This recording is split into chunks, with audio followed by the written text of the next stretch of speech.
Hey guys, welcome back to another video, and today we're going to be solving the Leet code question, next greater element 3. Alright, so in this question, we're going to be given a positive integer n, and what we want to do is we want to find the smallest integer which has exactly the same digits existing in the integer n and is greater in value than n.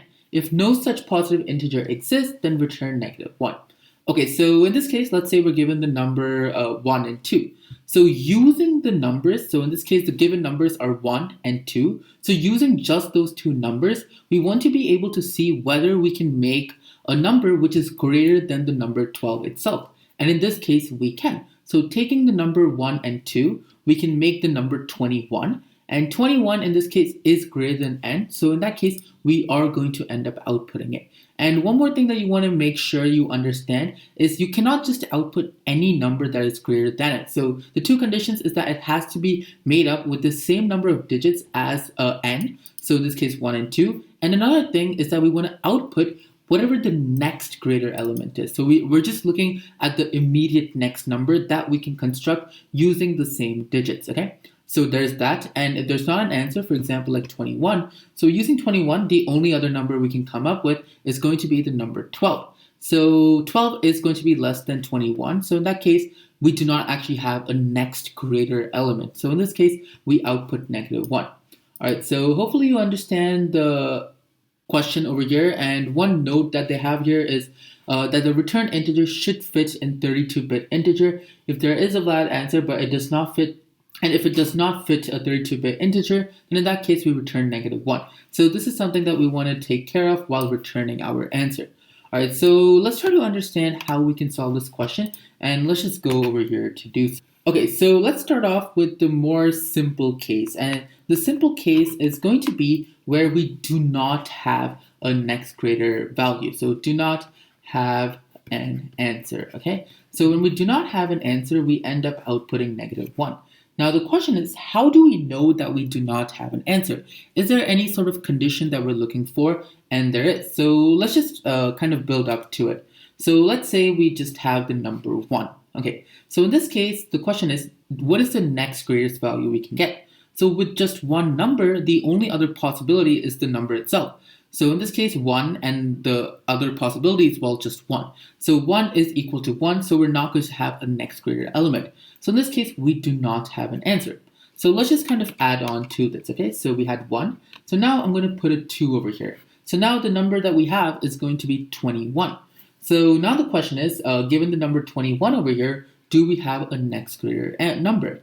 And the answer again is no, because the only other possibility is the number 12. And 12 is less than 21. Sorry, less than, not greater than. It's less than 21. So that, again, is not going to give us a valid answer. So I'm pretty sure you can notice a pattern, so let me just keep going through it real quickly. So let's say you have 321. So in this case, again, no matter how, whatever other possibility you try, so let's say what is the other biggest possibility? So in this case, the largest value would have 3, and then we already have 3, 2, 1. So the other possibility would be 3, 1, and 2. Again, this is going to be less than 3, 2, and 1. So I'm pretty sure you can notice the pattern, and the pattern is whenever we have anything in descending order, right? So whatever it is, and if it is in descending order, we are never going to get a number greater than it. So it doesn't have to be exactly 987654321. Another example could just be 931. Even here, we cannot find a next greater number using these digits because the largest number is already in the largest place. The medium number, whatever it is in the medium place, and the smallest number is already in the units place. So everything is where it should be to get a maximum number. So whenever we have something in descending order, then in that case, we directly return -1. And that means we're not going to have an answer. So now let's look at the conditions where it is not in descending order. So let's just take a quick look at that. So I just wrote over here, if it's in descending order, we're going to end up outputting -1. And if it's not in descending order, this is what we're going to do. So let's just come up with a simple number over here. So let's just have part of it being in descending order, and let's have the rest of it something like 1, 3. Okay, so this is our number. Our number is 13,951. So what is our task over here? So the main goal that we're looking for is we want to find the next greater number. So using the numbers over here, what is the next greatest number that we can find? Okay, so let's not look at the first condition, which is that we only want to use these numbers. So let's think of it just like this. What is the next number to this? And the answer to that is pretty simple. It's going to be 13,952. So my point over here is the number that is going to be closest to it is going to have a change closer to the units place. So what do I mean by that? So let's say we could make the number 13952. Let's just say hypothetically that we could. So then in that case, we're going to end up returning that. So the basic idea is that if we make a change in the units place, so something over here, that change would be smaller than whatever change we end up making somewhere, let's say over here, right? So that is basically the idea that I'm going for, and that's what we want to kind of implement. So let's see how exactly we can try to implement that. So what we're going to do is going through with the previous rule is that whenever we have something in descending order, we cannot find anything greater than that. So we're going to start off at the units place. Okay, so let's just say we have some sort of pointer, and this pointer starts off at 5. You could also start it off at 1, but it doesn't really matter, okay? So let's say we're starting off at 5, and the basic thing that we're going to be checking for is 5 greater than 1? And we're just looking for a descending order pattern. So in this case, it is. So in that case, we're going to move it to the left by 1. So now we have 900, so we have 9 over here. So now we're going to check 9 and 5. 9 is greater, so then we're going to move it to the left again. So now we're over here, and in this case, 3 is not greater than 9. So in that case, we're going to end up with a stop. So just to kind of show you another example, let's say we just had 951. So in this case, what would happen is that our pointer would go over here. It would go in the negative value. So when our pointer is not in the current index, that means that we do this over here, right? So that means our values are in descending order.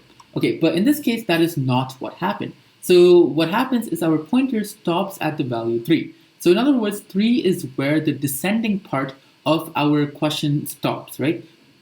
Of our number, not the question, sorry. So in this case, we stop at 3, okay? So what exactly does this mean? So currently, we have the number 1, 3, 9, 5, and 1. So in this case, what is going to end up happening is we're going to swap the number 3 with another number. So the basic idea over here is that this part over here was already in descending order. So because it was already in descending order, we cannot make any change in that part of the question, which gives us the next greater number, because this part is already the greatest it could be. But we could possibly make some sort of change over here. Now the question is, what number is now going to take place of where 3 is currently right now? So what swap do we make? Do we swap 3 and 9? Do we swap 3 and 5? Or do we end up swapping 3 and 1? So let's just take a quick look at that. So to find out what number we're going to end up swapping, let's just have another pointer. So this pointer, let's just start it off at the units place. So it's going to start off at 1. And what exactly are we looking for? So what we're going to be doing is we're going to be moving this pointer to the left at each time. And we're only going to move it to the left if whatever is at the red pointer, so whatever is at red, has to be greater than or equal to whatever is at the green pointer, okay? And I'll explain what this actually stands for and what it means. Okay, so perfect. So let's just get rid of this over here. Actually, so we start off at 1. And in this case, 3 is greater than 1. So because that is the case, we're going to move our pointer to the left by 1. So now our pointer is going to be at 5. So in this case, 5 is actually greater than 3. So that means that we're going to stop our iterations. And now we've come to a point where we have 2 numbers. And the 2 numbers that we have are 3 and 5. But now the question is, why exactly did we end up choosing the number 5? What is the reasoning behind that? So this is how you should think about this question. So currently our number is just 13,000, and let's just ignore whatever is over here. So for us to get to the next value, which is possible, we must have something which comes after 3. So having 11,000, so let's say we made a swap between 1 and 3, we would have 11,000 and something.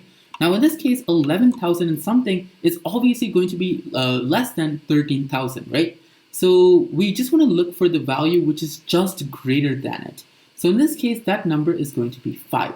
And the reason we're starting from the right to the left is because over here there is a descending pattern. And we just want to get the first value, which is greater than whatever the red value over here is. So that gives us the number 5. So now basically what you can think of it is as we have 13,000 and the next values, whatever they are going to be, or the next greater element is going to be 15,000 and something, okay? So that is basically what we are doing over here. So now we're going to end up swapping these two values. So now our new number is now going to become 1. The 3 gets replaced with the 5, and then we have 9, and then 3 and 1, okay? Now this over here is not going to give us the exact answer. So what exactly could we change in part inside of this answer over here? So we have 15,931. Is there any way to make this smaller? So the answer to that is that it is possible. And so the only part that we can actually change over here is going to be the 0 part over here. So the 13,000 has already been set, right? So we cannot change anything over here. So everything before or to the left of the descending part cannot be changed. It's going to stay as is. So in this case, that basically means the 15,000 is going to go unchanged. Now the only change that could occur is going to be with this part over here. Now our basic idea here is we want to minimize the change over here. So how can we actually minimize this? So in order to minimize this and get the smallest number possible, because we want 15,000 and something, right? And that other something, or these 3 digits over here, we want it to be as small as possible because we're looking for the next greater value. So this is going to end up with 15,000. And what exactly are we going to do over here? Well, in simple words, we're just going to end up sorting those values. So when you sort them, that would end up giving us the value 1, 3, and 9, okay? And another way to think about this is sorting this is the same as reversing it. And the reason for that is because, well, this over here is in descending order. So you could just reverse it and that's going to give you the same thing in ascending order. So that is exactly what we end up with. And now our answer over here is now going to be 15,139. So that is going to be our end result, how this works. And even if you didn't, it should be pretty clear as we're writing the code. Okay, so over here, I just kind of divided everything that we need to do in simple steps, okay? So let's start off by so we're given a number, right? So this n over here is an integer. So as you can see with the working we did over here, we're trying to work with each of the digits by themselves. So to kind of be able to do that, what we're going to do is we're going to convert it into a list, and that is just going to make it a lot easier for us to manipulate the values and work with them in general. So how exactly are we going to do this? So we want to get each of the digits and we want to store it inside of a list. Okay, so let's call this list over here nums. And how exactly are we going to get it? So the first thing that we could do pretty simply is we could convert our integer to a string. So now we have string n. Now with this string, what we could do is we could convert it into a list, okay? And what this actually does in Python is that it's going to give us each of the numbers by themselves. So let me just print it out and show you what exactly we get. So as you can see over here, for two of our inputs, we got a list with all of the numbers. But one thing you want to notice is that each of these numbers over here are lists, are strings, right? And instead of working with strings, let's actually convert each of these numbers as integers, so that way it would just be easier to work with. And I actually just want to show you one more thing is instead of calling lists with brackets, let's say we just use square brackets, right? So instead of doing list and then rounded brackets, let's just use square brackets and let's see how the output looks like this time. So as you can see, when you use square brackets, it actually gives us something like this, right? But instead, we just want each of the digits, okay? So that's why we're going to be using the other way of writing it, which is with the rounded brackets, okay? But now what we want to do is we have each element inside of a list, and we want to convert each of those elements inside of the list to a string, to an integer, right?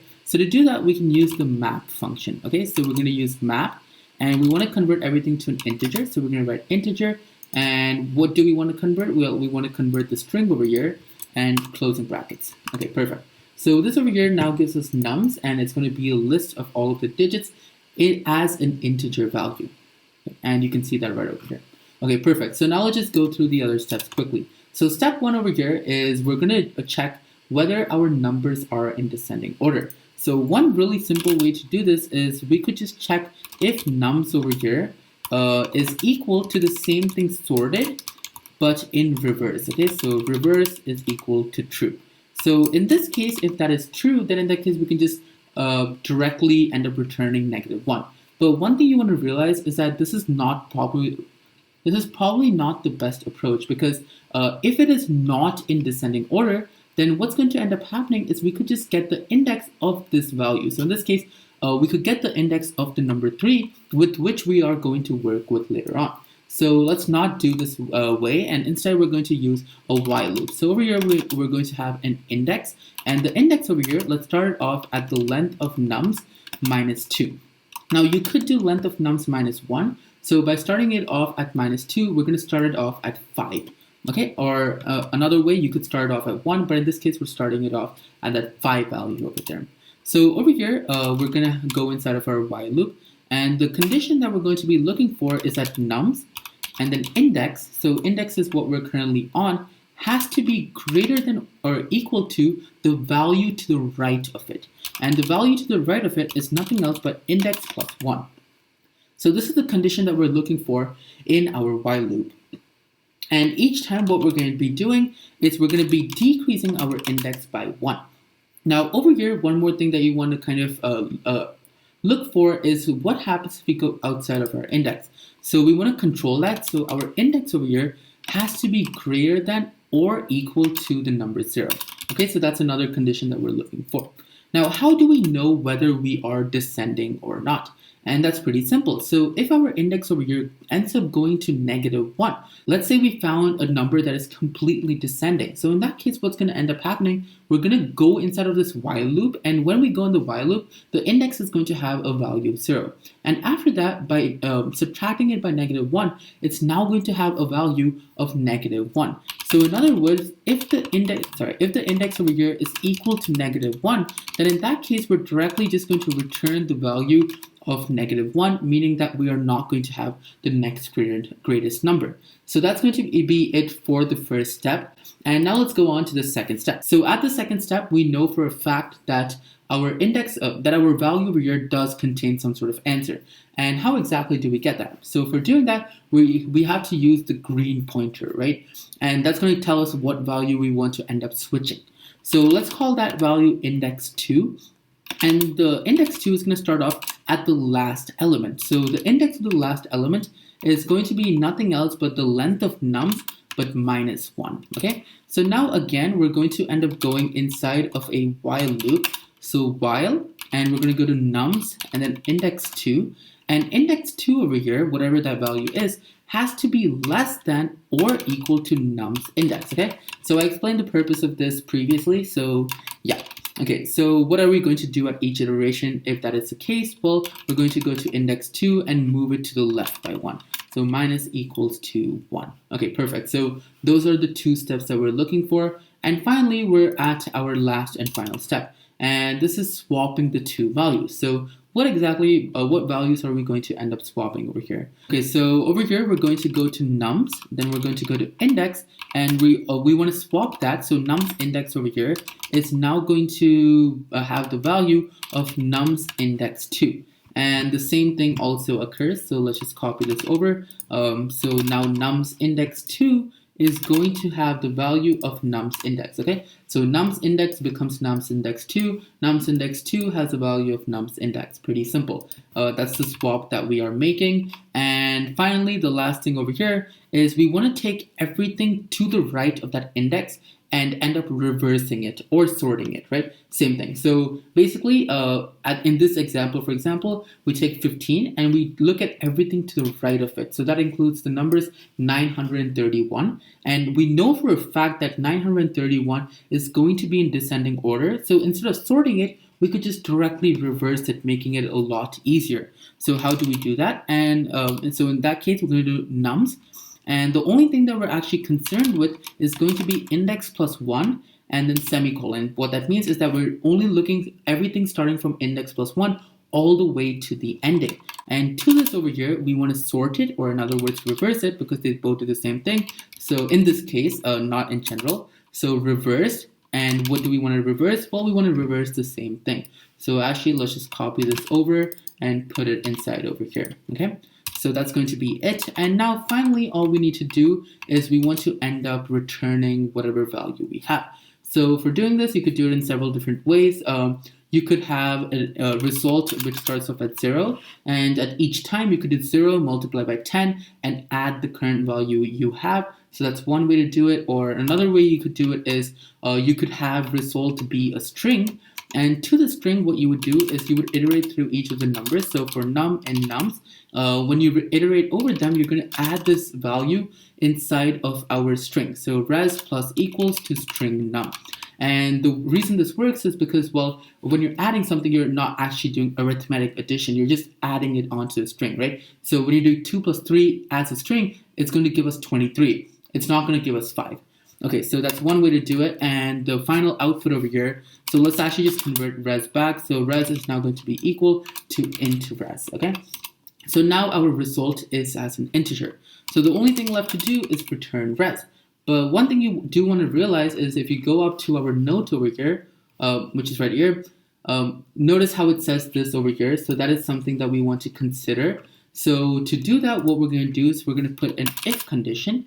And the condition is our result over here has to be less than or equal to 2 to the power of 31. And if that is the case, so if our result is less than or equal to 2 to the power of 31, then in that case, we're just going to end up returning res.